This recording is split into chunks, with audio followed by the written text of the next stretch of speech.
Hi guys, and welcome back to my channel.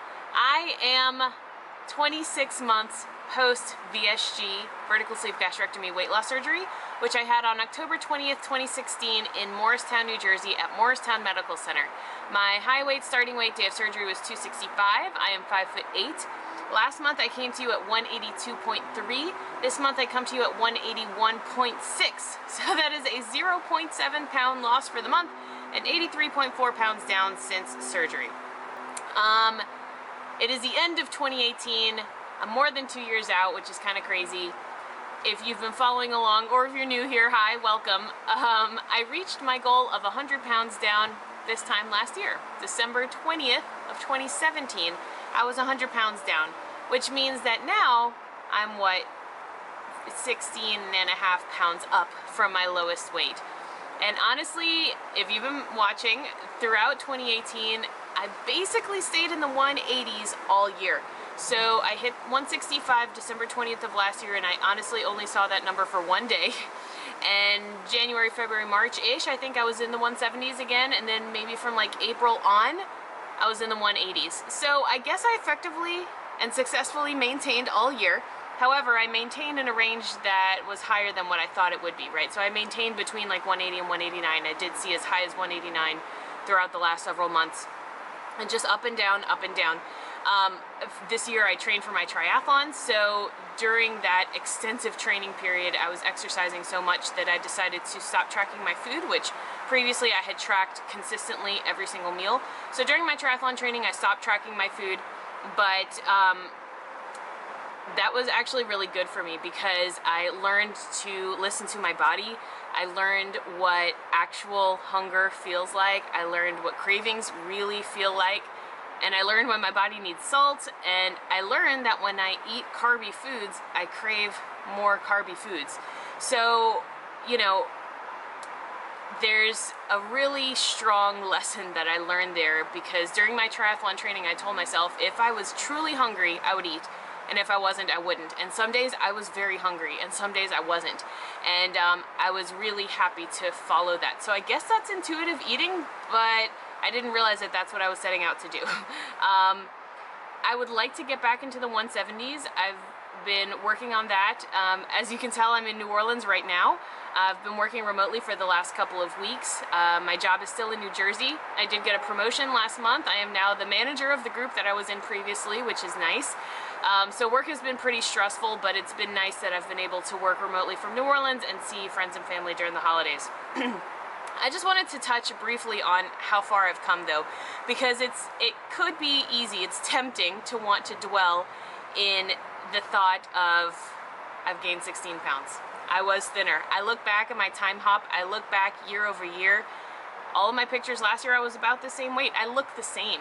And that's a weird thing because for so long I looked so different from the way I look now that to be looking back on older pictures and look the same is a really weird mental thing. But I want to spend some time focusing on how far I've come, because I don't know that I've ever really mentioned it on this channel, all the things that were wrong with me leading up to surgery. I have said before that the catalyst for me deciding to have weight loss surgery was my diabetes diagnosis. So I was 29 in December of 2015, and I was diagnosed as type 2 diabetic. Not pre-diabetes, diabetic, full on. I was taking metformin. It was not a good time. I was morbidly obese before the age of 30, and that was really sad. But leading up to that, there were a few other things that had started to go wrong. And you know what's weird is that I never thought of myself as a lazy person. I always loved exercising, loved working out. I was an aerobics instructor for many, many years. I didn't think of myself as the kind of person who just laid on the couch and did never move. You know, I was happy with my life. I enjoyed living to the fullest, traveling. I was, I have a husband. I was never one of those people who was very weighed down by my physical weight. And I was healthy. In fact, it was surprising or weird or whatever that my triglycerides were fine, my cholesterol was fine, all of my blood work was fine. I used to go to my doctor every year, for my yearly checkup, and everything was fine except I was overweight until the year it wasn't. And in 2015, right before my diabetes diagnosis, 3 things happened that were really very strange. I got my first cavity ever, and I know this is kind of an unrelated, it might sound unrelated, I don't know, but I feel like I have pretty good oral hygiene, and I had never had a single cavity. And then right before that, it was like November or something, I went to the dentist for my regular twice-a-year checkup, and I had 3 cavities, like out of the blue. And I asked my dentist, you know, like, that's weird, should I do something different? I haven't really changed my oral hygiene routine. He was like, he looked at me and he said, have you tried a low-carb diet? Oh my god, I could have lost it in that moment. I couldn't believe he said that to me. I look back on it and laugh, but at the time I was offended. I was like, how dare you tell me to go on a diet when all I have is cavities? Like, this isn't about my weight, you know? And then, separately, I started getting skin tags. If you don't know what that is, Google it. I'm not going to show you a picture because they're kind of gross, but they're like little moles that you get. And apparently they're common where skin rubs together. So like some people will get them under their arms, some people get them like in their neck crease. I was starting to get them on my upper inner thighs, like between my thighs, several of them. And I was going to my dermatologist to have them removed, so they get like a little needle and they inject it and they numb it and they cut it and they put a band-aid and that's it. But I was starting to get them a lot, and I was like, this is really weird. I remember my dad had them on his neck, and I thought maybe it's just a hereditary thing.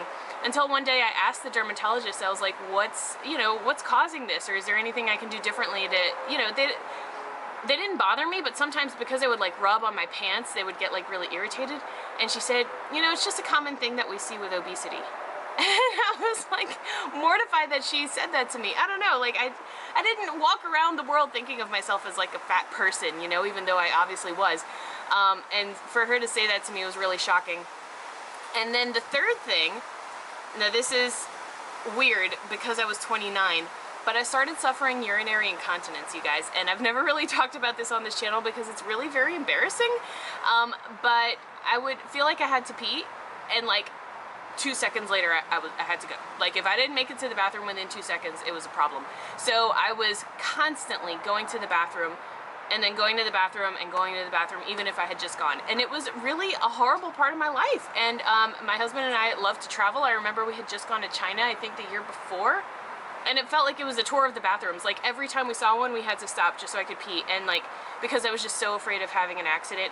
And that was really bad. So I went to my primary doctor. She referred me to a urologist who did lots of tests, and you guys, these tests are not comfortable. But I had no idea what to expect. They put me on this like toilet. First they put in a catheter and they put me on this toilet that like elevates up high into the ceiling, kind of. And then they like watch you pee, and they like test the pressure at which you're releasing the urine. And basically what they determined was that I had a bladder arrhythmia.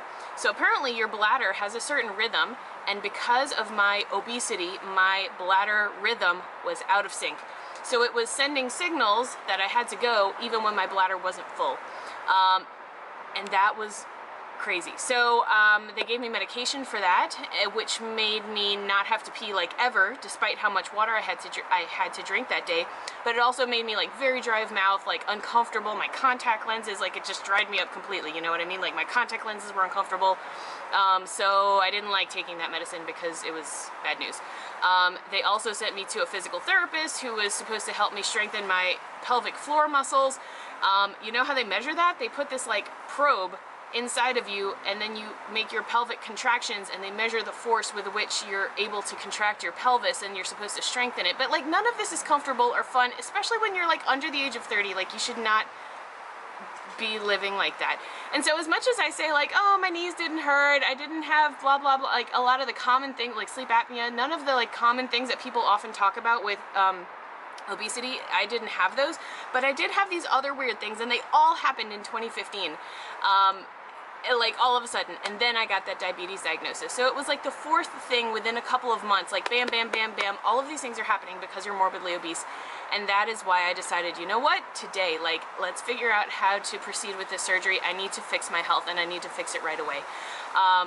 So I just thought I would share that with you because sometimes it's easy to forget, you know, you might think, oh, you're up 10 pounds, 15 pounds from your lowest weight, and this sucks, and like, but I try to think about how far I've come. I've worked so hard. I did a freaking Ironman this year, you guys. Like, that is incredible. I'm really, really proud of myself. And I do think I'm going to continue watching what I eat for the rest of my life, but now I'm happy to do that. You know, I'm not like, oh, this is like suffering through a diet. Now I'm like excited to eat foods that serve my body well. And so I just wanted to share that with you guys. Maybe you've experienced something similar. Let me know. I hope you all have a wonderful new year, and I will talk to you soon.